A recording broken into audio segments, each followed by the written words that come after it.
नमस्कार साथी, आप देख रहे हैं ज्ञान जोन 81, जहां हम सच को उसके पूरे स्वरूप में सामने लाते हैं और वो बात कहते हैं जिसे बाकी सब कहने से डरते हैं।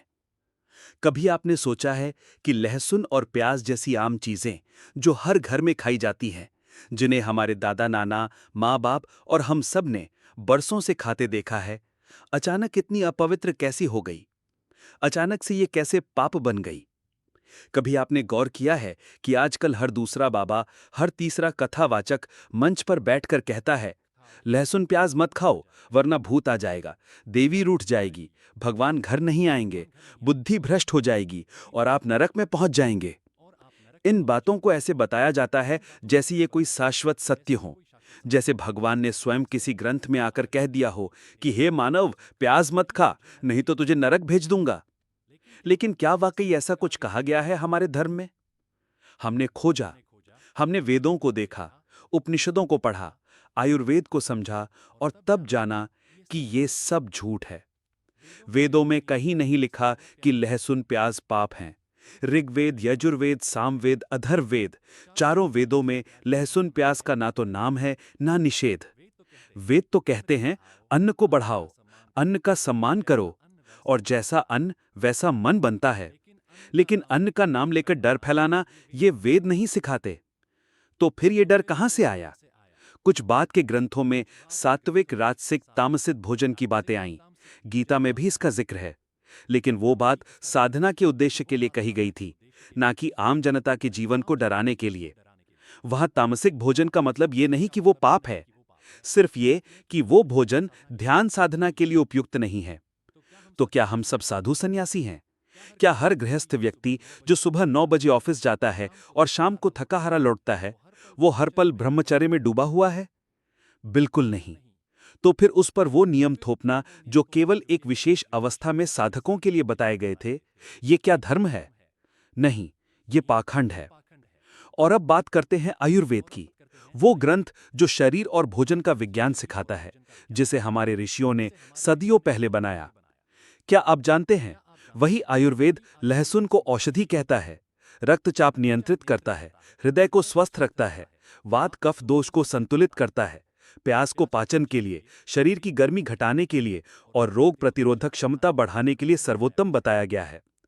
अब जरा सोचिए, जिसे विज्ञान औषधि माने, उसे कोई बाबा मंच पर बैठकर पाप बताए, तो आपको किसकी बात पर भरोसा करना चाहिए? अब आइए असली चेहरों की ओर चलते हैं, उन बाबाओं की ओर जो इस झूठ को फैलाते हैं। धीरेंद्र शास्त्री कहते हैं लहसुन प्याज से भूत आते हैं, लेकिन उनके शिविरों में जब बड़ी हस्तियां आती हैं तो उन्हीं के लिए प्याज वाली सब्जी बनाई जाती है। अनिरुद्धाचार्य कहते हैं बुद्धि भ्रष्ट हो जाती है, पर उनके आश्रम में जो बाहर से मेहमान आते हैं उनके लिए वही लहसुन प्याज परोसे जाते हैं। रामदेव बाबा एक तरफ टीवी पर कहते हैं कि ये सब वर्ज्य है और दूसरी तरफ उनकी खुद की वेबसाइट पर लहसुन केल, प्याज शैम्पू और लहसुन के कैप्सूल बिकते हैं। यानी पाप बेचो पर खाओ मत, या फिर बेचो भी खाओ भी, बस जनता को मत बताओ। ये सब एक धोखा है, एक व्यापार है, डर का व्यापार, जहां लोगों के मन में पाप और पुण्य का झूठा भय डालकर उन्हें अपने अधीन किया जाता है। क्योंकि जब आप डरते हैं तो आप पूछते नहीं, जब आप पूछते नहीं तो आप सोचते नहीं, और जब आप सोचते नहीं तो आप उनके लिए सबसे आसान ग्राहक बन जाते हैं। अब जरा सोचिए, क्या हमारे पूर्वज नहीं खाते थे लहसुन प्याज? पंजाब की तड़का लगी दाल, बंगाल की मछली भात, महाराष्ट्र की पिठला, राजस्थान का लहसुन की चटनी वाला बाटी, ये सब सदियों से हमारी थाली का हिस्सा रहे हैं। क्या तब सब पापी थे? आज के समय में हमें ये समझना होगा कि धर्म अगर डर बन गया है तो वो धर्म नहीं, नियंत्रण है। जो बाबा आपको खाना देखकर आंकता है वो कभी आपका आध्यात्मिक मार्गदर्शक नहीं हो सकता, क्योंकि सच्चा गुरु आपको डर नहीं दिखाता, वो आपको ज्ञान देता है। सच्चा धर्म आपको परहेज की बात करता है, पर नफरत की नहीं। सच्चा धर्म संयम सिखाता है, पर पाखंड नहीं। ध्यान दीजिए, संयम और पाप में फर्क होता है। कोई साधक, कोई तपस्वी अपनी साधना के लिए कुछ चीजें ना खाए, ये उसकी श्रद्धा है। लेकिन अगर वही साधक दूसरों को कहे कि जो खा रहा है वो नरक जाएगा, तो ये श्रद्धा नहीं, अहंकार है। हमारे समाज को इस समय ज्ञान की नहीं, विवेक की जरूरत है। आज जनता को ये समझने की जरूरत है कि वो कौन सी बातें हैं जो धर्म के नाम पर थोप दी गई हैं और कौन सी बातें वाकई धर्म है। लहसुन और प्याज ये किसी का चरित्र तय नहीं करते, आपके कर्म तय करते हैं, आपका व्यवहार तय करता है, आपका न्यायप्रिय होना तय करता है। अगर आप दया रखते हैं, न्याय की बात करते हैं और किसी का हक नहीं छीनते, तो आप धार्मिक हैं, चाहे आप कुछ भी खाएं।